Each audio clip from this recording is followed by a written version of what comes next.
سبيل الدموع سبيل مريح تنهدى يا صاحي كي تستريح وبث.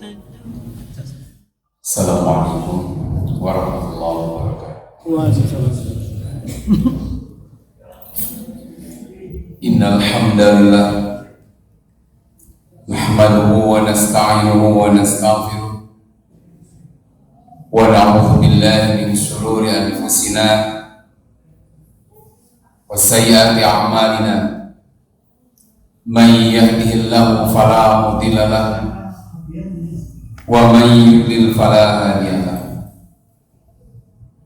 أشهد أن لا إله إلا الله وحده لا شريك له وأشهد أن محمدا عبده ورسوله الذي لا نبي بعده وصلوات الله وسلامه على رسوله وعلى آله وصحبه أجمعين. أما بعد، قال الله تعالى في القرآن الكريم: أعوذ بالله من الشيطان الرجيم وليعفوا وليصفحوا ألا تحبون أن يغفر الله لكم والله غفور رحيم.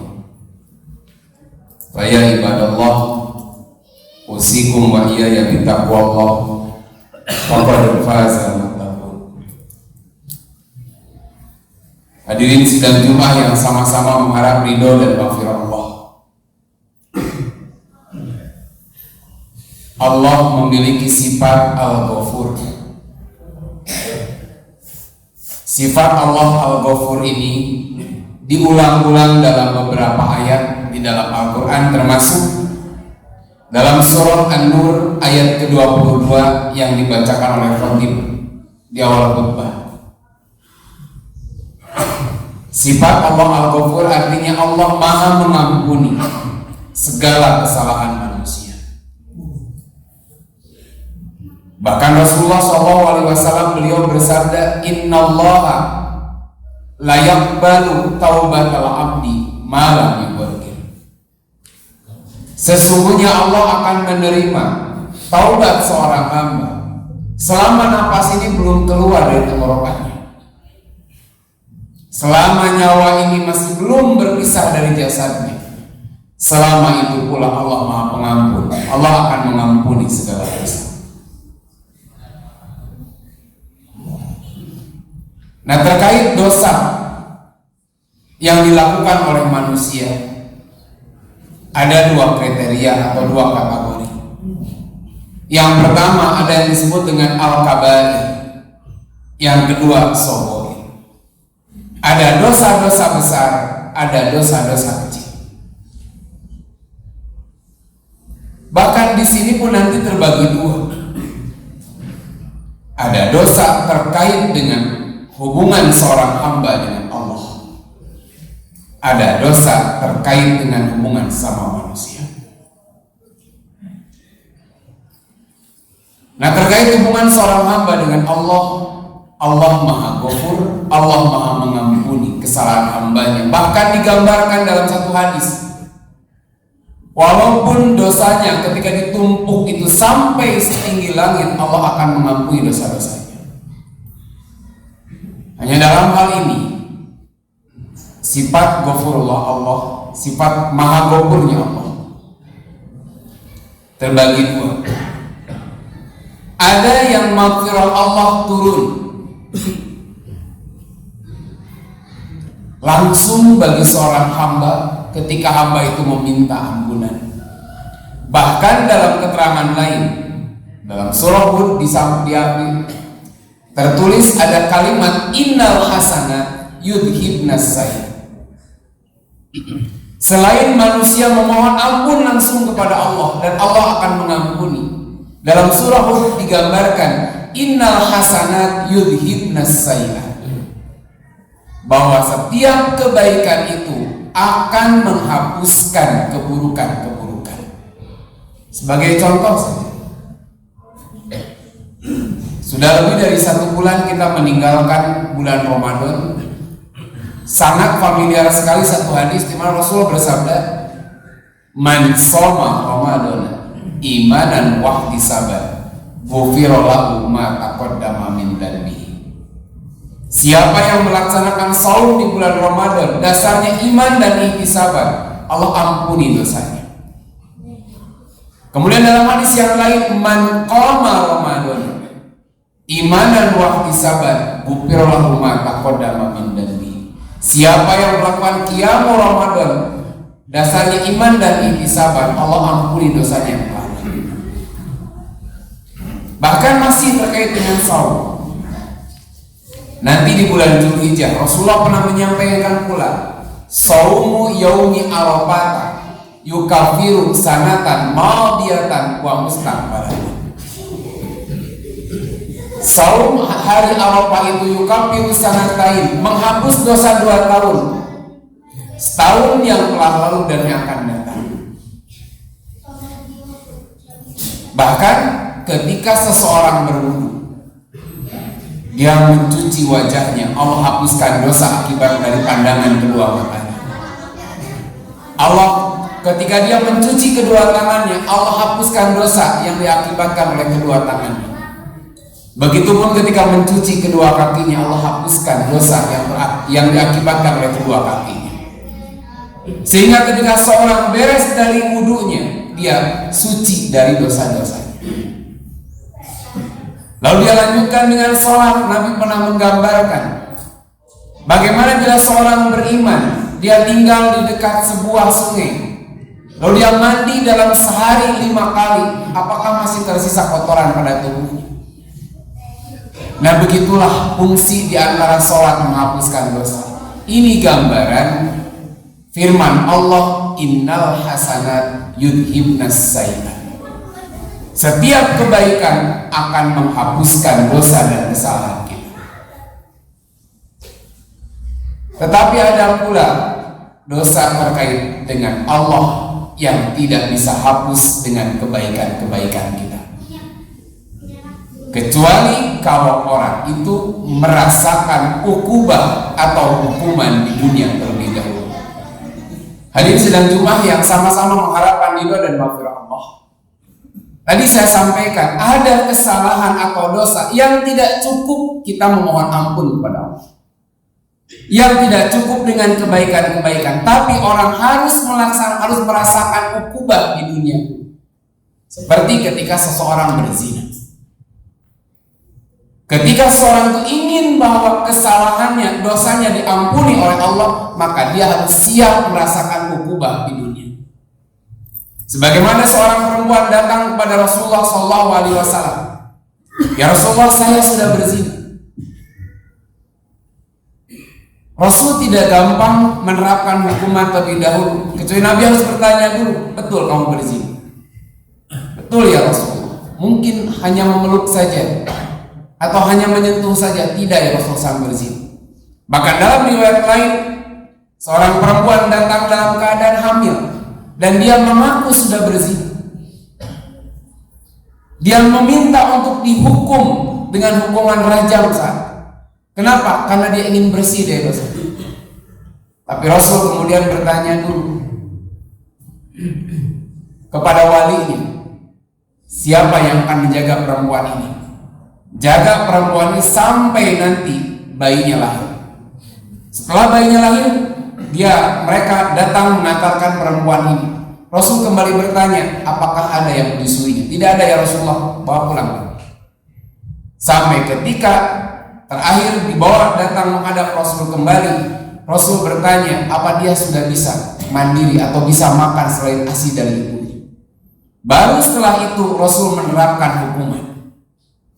Tapi yang jadi pelajaran bagaimana semangat si perempuan ini untuk datang kepada Rasulullah mengakui kesalahannya dan siap kehilangan nyawanya karena ingin Allah hapuskan dosanya, karena dia tahu dosa zina tidak cukup hanya bertobat.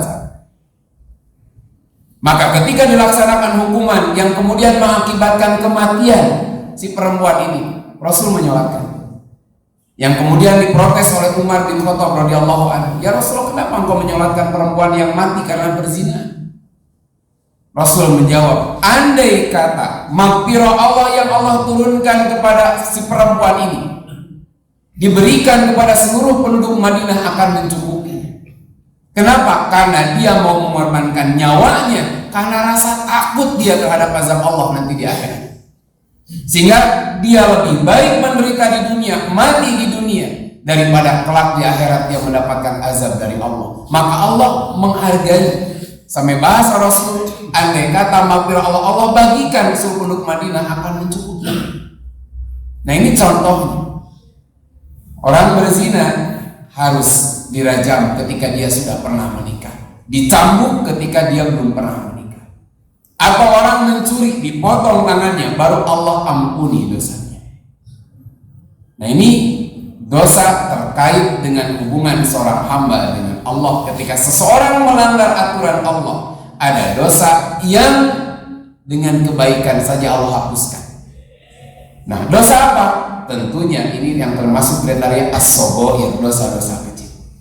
Ada dosa yang harus ditegakkan hukuman terlebih dahulu. Ini termasuk ke dalam al-kabair. Walaupun tidak semua dosa-dosa besar mesti ada hukuman tertentu. Hadirin sidang Jumat yang sama-sama mengharap ridho dan maghfirah Allah. Yang kedua, tadi khotib menyampaikan ada dosa manusia yang terkait dengan hubungan antara seorang hamba dengan hamba Allah yang lain. Rasul mengingatkan, kullul muslim ala muslimi haram. Setiap muslim haram mengganggu muslim yang lainnya dalam 3 hal. 1, kata Rasul, damu darah. 2, irduh, kehormatannya. 3, malu, harta. Seorang muslim haram mengganggu darahnya, maksudnya menyakiti fisik muslim yang lainnya, apalagi hingga mengalirkan darah. Seorang muslim haram mengganggu atau merusak kehormatan muslim yang lainnya, termasuk seorang muslim haram mengganggu harta milik orang lain atau sahabatnya atau saudaranya sama muslim. Yang pertama tadi disampaikan dalam hadis ini, seorang muslim haram mengganggu fisiknya. Bahkan ada satu keterangan, salah satu di antara hal yang akan pertama kali dihisab terkait hubungan sama manusia adalah urusan darah. Sehingga dalam Islam haram darah tertumpah dari diri seorang muslim kecuali dengan sesuatu yang dibenarkan oleh syariat. Maka tidak mudah dalam Islam menghilangkan nyawa seseorang karena ini berat. Bahkan Allah mengingatkan, siapa yang membunuh satu orang mukmin dengan cara yang tidak dibenarkan oleh syariat, maka seolah-olah dia membunuh manusia seluruhnya. 2, merusak kehormatannya, sebagaimana yang pernah dirasakan oleh Aisyah radhiyallahu anha, di mana beliau digosipkan, dibuat hoax yang terkait bahwa Aisyah selingkuh dengan seorang pemuda. Lalu hoax ini disebar di karangan kaum muslimin, sehingga ini membuat kemudian Aisyah yang tidak sakit fisiknya menjadi sakit karena kehormatannya dirusak oleh berita yang tidak benar. Maka bisa jadi ini masuk dalam ghibah atau namimah, di mana seseorang fisiknya mungkin sehat tapi kehormatannya rusak karena dirusak oleh saudaranya sendiri. Yang ketiga terkait dengan harta. Rasul pernah mengingatkan sebagai salah satu contoh saja, man akhadha sibron minal ardi dzulman fa innahu yutawwaqu yaumal qiyamati min sab'ina ardina. Siapa orang yang mengambil 1 jengkal saja tanah milik orang lain secara zalim, fa innahu yutawwaqu yaumal qiyamati min sab'i ardina, maka kelak pada hari kiamat Allah akan kalungkan ke atas lehernya 7 lapis bumi. 1 jengkal saja. Hingga pantas ketika ada seseorang yang mengadu kepada Rasulullah, ya Rasulullah, tanah kami dikuasai oleh anak-anak paman kami. Rasul kan kemudian bertanya, apa kamu punya bukti? Kamu mengklaim itu tanah kamu yang ditempati oleh mereka, apakah kamu punya bukti? Nah, dalam Islam al-bainah alal mudda'i wal yamin alal mudda'a alaihi. Siapapun yang menggugat dia harus menunjukkan bukti, dan yang tergugat cukup bersumpah. Maka Rasul tanya, kamu menyebutkan itu adalah tanah milik kamu yang sedang dikuasai oleh mereka, apa bukti kamu? Atau mereka siap untuk diangkat sumpah? Maka orang ini mengatakan, ya Rasulullah, saya nggak punya bukti. Tapi kalau mereka diajak bersumpah, pasti mereka mau. Apa sulitnya sih bersumpah? Bagi mereka mudah tentunya untuk mengucapkan demi Allah. Sementara itu adalah, saya yakini itu ada tanah milik kami. Maka Rasul kemudian mengingatkan, manik tato'a malam ri'in muslimin biyaminihi faqad aujaba lahun nar. Siapa yang memutuskan hak milik seorang muslim dengan sumpahnya, Allah haramkan surga baginya. Wa aujaba lahun nar, dan Allah tetapkan neraka baginya. Artinya tidak mudah. Orang menyerobot 1 jengkal saja, apalagi 2 meter, apalagi 1 hektar. Kalau dia tahu itu bukan haknya, dia kuasai milik orang lain dengan cara dolim, Allah timpakan atau Allah kalungkan di lehernya 7 lapis bumi. Atau yang termudah, Nabi pernah mengingatkan, matlul ghani dzulmun, menunda-nunda pembayaran utang bagi orang yang sudah mampu adalah satu bentuk kezaliman. Kadang ini tidak dianggap biasa.